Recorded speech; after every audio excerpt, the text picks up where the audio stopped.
अस्सलामुअलैकुम, आप देख रहे हैं होराइज़न न्यूज़ एचडी। खबर शामिल करते हैं साहिवाल से। अमीर जमात अहले सुन्नत सूबा बलोचिस्तान पाकिस्तान, मेंबर रवायत हलाल कमेटी मुफ्ती मौलाना पीर हबीबुल्लाह चिश्ती साहिब ने अजीम दीनी दरसगाह जामिया फरीदिया साहिवाल का दौरा किया।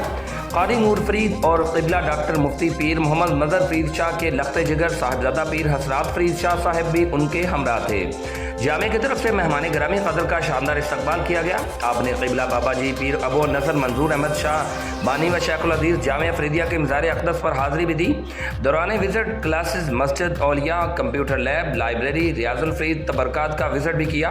मीडिया से गुफ्तगू करते हुए आपने फरमाया कि मैंने पूरे पाकिस्तान के मदारस के निज़ाम को देखा है, निज़ाम तालीम को देखा है, लेकिन जामिया फरीदिया का निज़ाम तालीम सबसे मुनफरिद है। सबसे बढ़कर जो चीज़ मैंने महसूस की वो तालीम से ज़्यादा तरबियत पर तवज्जो दी जाती है, जिसकी मुआशरे को अशद ज़रूरत भी है।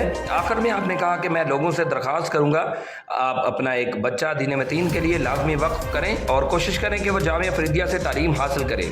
मुअज़्ज़ज़ मेहमानों के लिए जामिया की तरफ से पुरतकल्लुफ़ इशाइये का एहतमाम भी किया गया और जामिया फरीदिया की इंतज़ामिया की तरफ से आपकी तशरीफ़ आवरी पर शुक्रिया भी अदा किया गया। रिपोर्ट महबूब चौधरी, सरपरस्त आला, होराइज़न न्यूज़ एचडी।